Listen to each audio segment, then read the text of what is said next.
Okay, welcome everyone to the very first Acquire English Live. My name is Adam. I'm an English teacher from the United States. I'm here with Tuan. Tuan, why don't you introduce yourself? Hello, everyone. Yes, nice to meet you all. My name's Tuan. I'm from England, home city, London. But yeah, living in Japan with in near, kind of near Tokyo. Right. We're both in Yeah. similar spots. Well, right now we're in Mm. similar spots.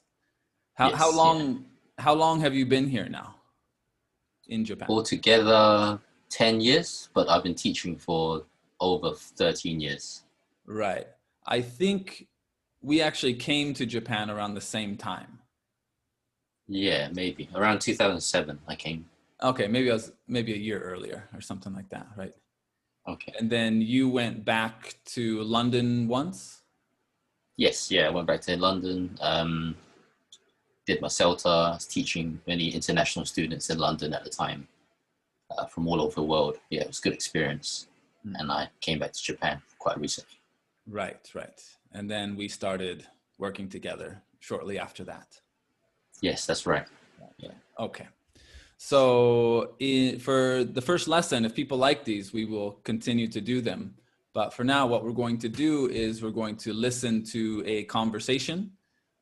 This is a conversation between the two of us. And in the conversation, we are walking down the street and we just happen to meet each other. We meet by chance. So let's have a listen to the conversation.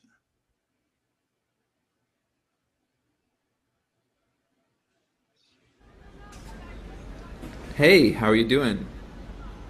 Good. And you? Pretty good. Where are you heading? I'm going to the store to pick up some groceries. How about you? I'm just going down to the post office. Actually, I'm in a bit of a hurry, but let's have coffee later. Sounds good. I'll get a hold of you.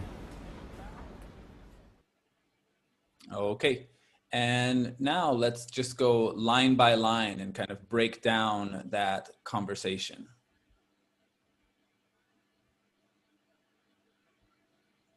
Okay, so as I said, the two of us are walking down the street and we just met by chance.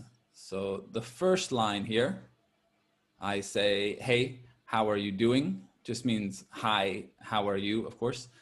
Hey might be a little bit casual. So Tuan and I are good friends. So saying hey to your friend is just a casual way to talk to a friend like that.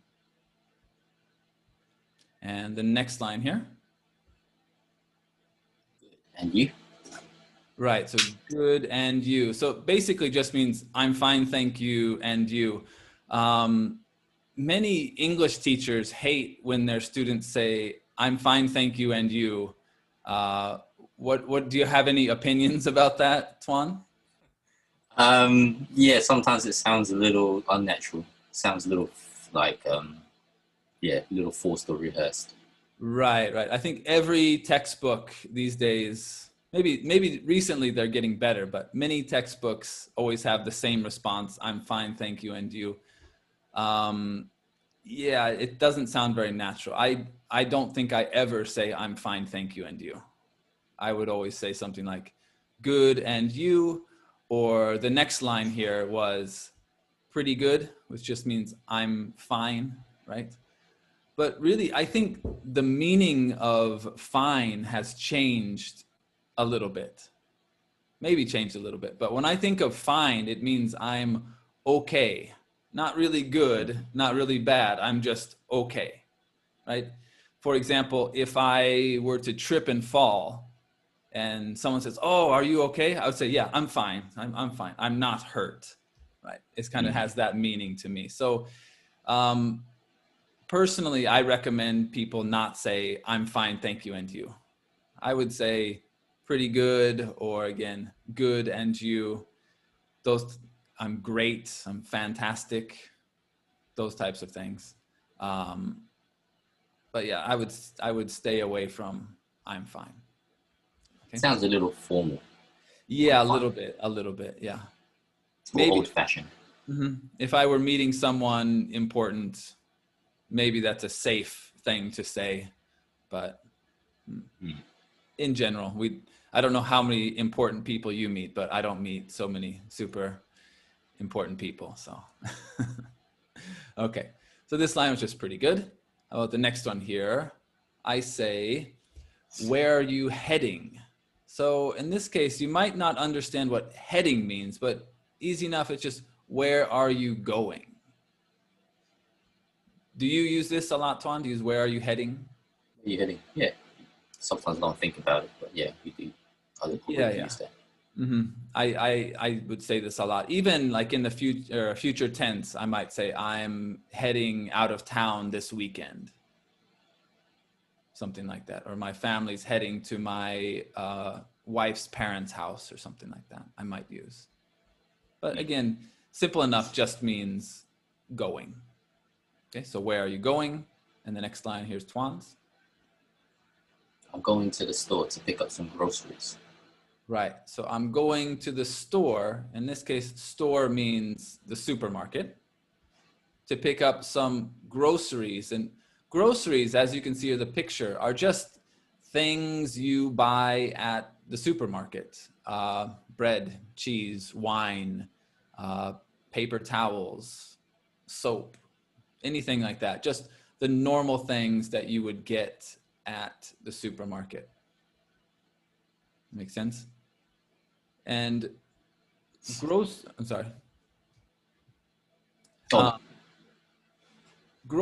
do you use this a lot? Groceries. Not really. Just to pick up some things, maybe. Yeah. Personally, I always wondered if groceries was more of a American expression or not. I use groceries all the time. My family always said, instead of the supermarket, we would always say the grocery store, which traditionally a grocery store would be like a smaller market, like a smaller supermarket. Kind of before there were supermarkets, there were more grocery stores. So where I'm from, at least in my family growing up, we always said grocery store and groceries. Maybe that's more American then. Yeah. Yeah, I always wondered. Things. I always wondered if rather than supermarket, we'll say maybe the brand of the supermarket. Yeah. So I'm going to like, I don't know, like Tesco's or Sainsbury's. Yeah. That's maybe not so different. We might also say that. So another thing to point out in this particular part is, Tuan, could you read this sentence one more time? I'm going to the store to pick up some groceries. Right. So this word here, I think if this is written by itself, this TO word, everyone would say, oh, that word is to. But the way we usually say that is more ta. I'm going to the store to pick up some groceries, right? We don't say I'm going to the store to pick up some groceries. So one thing I'd like to get into is a little study technique you can see to check pronunciation on some things. So if we go to, I'm going to open Google Chrome, my browser here. And if you search up, so if I look up another to word, for example, TWO, and I check to, and I type meaning, it should pull up a screen like this, if you type it in English. So it'll say to, it'll give you the definition, what it means. Of course, we know what to means, but what I want to point out is up here, you have this little speaker. And if you click on that, it will give you the pronunciation. To. It also pulls down this learn to pronounce screen, which I think is a new feature or newer feature. So you pull that up. Of course, many people on YouTube have their pronunciation exercises or pronunciation videos. But over here, Google will actually show you how to do it. So this one is a British pronunciation. To. And if you click the little drop down, you can get American pronunciation. To. to, right? So you can get both pronunciations there. I just found this recently. I thought it was kind of a cool feature. But if we go back to this to, and we type in meaning, it actually shows there are 3 different pronunciations for to. But if you click on this one, it says the pronunciation is T. Right? So whether it is American pronunciation, to, it goes back to TOO. It won't give you it won't give you the pronunciation for TO. And I think it's because it gives you 3 different pronunciations. So maybe it doesn't know which one. But for the most part, TO pronunciation is ta. We'll say that. I'm going to the store to pick up some groceries. Like that. Mm. But anyway, I think that's kind of a cool little feature there. If you do maybe a different word, if we type in rather. rather, Right, wow. So American pronunciation. rather, With a kind of hard R, and a British pronunciation. rather, So that's a word that has kind of a bigger difference between how they're pronounced. So once more. rather, Rather. Yeah. Right. And Americans usually have that hard R on the end, so you get that.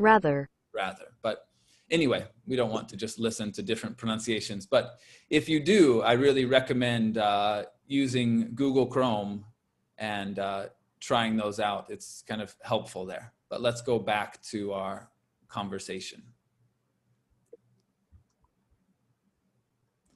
Okay, so the next line was? How about you? How about you, right? Just means, where are you going? Okay.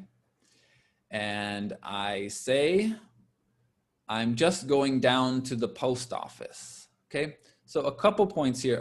Just really means only here. I'm not going anywhere super exciting. I'm only going to the post office. I'm just going to the post office.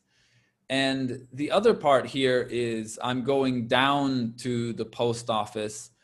I believe this is from kind of the old days when the post office was downtown. It was in the downtown area, like the city center area. So we would say go down to the post office. It's really not necessary. I'm just going to the post office is 100% okay. But you will hear some native speakers sometimes say, I'm going down to the post office. Do you ever say up or down in these types of sentences, Tuan? Maybe go down. I don't think you'll hear up much. Right. We do sometimes say down the street or up the street.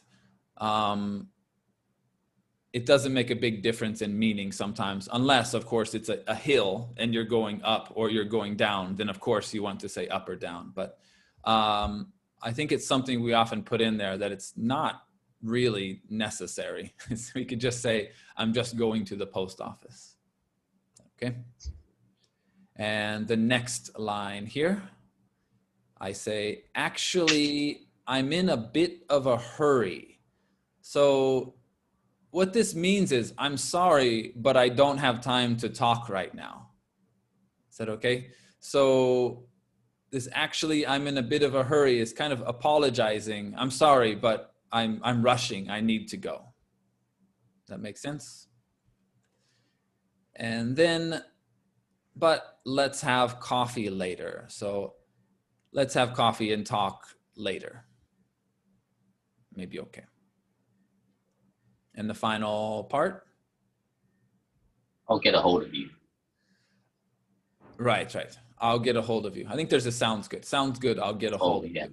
Again, sounds good. And get a hold of you means I will contact you. Maybe a phone call, maybe an email, a text message. Get a hold of someone just means to contact them. In a business situation, I don't think get a hold of you is necessarily bad. I think any situation is probably okay. It's a little casual. I will contact you is going to be more formal. So for me, in a business situation, I might say, I'll get a hold of you. I would definitely say this in a friendly conversation. I'll get a hold of you. If I were talking to my friend, I don't think I would ever say, I will contact you. That's kind of only for business situations. You agree with that, Tuan? Yeah, maybe something in between. I'll be in touch. Yeah, I'll be in touch is another good one. Would you use I'll be in touch with a friend? Nah, maybe I get a hold of you, or yeah, maybe British would say, I'll give you a bell. I'll give you a bell. Okay. Yeah, I would never say that. Yeah, Okay. yeah, maybe that's more British. Yeah. Right. I suppose people might have said, I'll give you a ring, but maybe not so much anymore. But yeah, I'll text you. I'll call you, something like that. But yeah, just in general, I'll get a hold of you. It means somehow, is it a phone call, an email, a text message? I will somehow get in touch with you. Makes sense. Okay. So that brings us to the grammar point, today's grammar point. So we're going back to this sentence. I'm going to the store to pick up some groceries. And what we want to focus on here is the second to, or to, in this sentence, to pick up some groceries. So if we look here, I'm going to the store to pick up some groceries. Everything after the second to is our reason for doing something. So person A would say, I'm going to the store. Person B might say, why? To pick up some groceries, right? So everything after that to is the reason why you are doing something. So for example, what if we said, Tuan, why do some people learn English? To get a job where they can use English. Right, right. To make more money. Right. People learn English to make international friends. Something like that. Yeah. So anything after that too is our reason for doing something. I'm sorry, did I cut you off? No. Okay.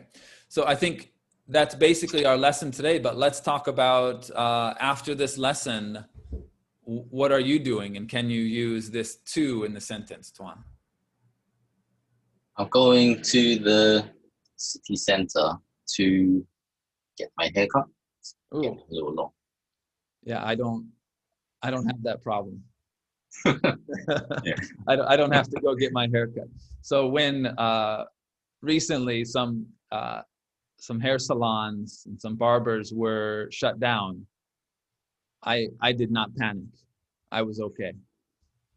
Yeah, after this, I'm going to the convenience store to buy some coffee because I'm feeling a bit tired right now. So I need something to wake me up. Does that work? Okay. And that's going to be it for the very first Acquire English Live. We hope you liked it. Please leave your comments below if you have any comments if you watch this after it's live. We're happy to answer any questions. Do you have anything else to add today, Tuan? It doesn't sound like it. And as always, thanks for watching all of our videos, and we hope to talk to you again soon. Take care.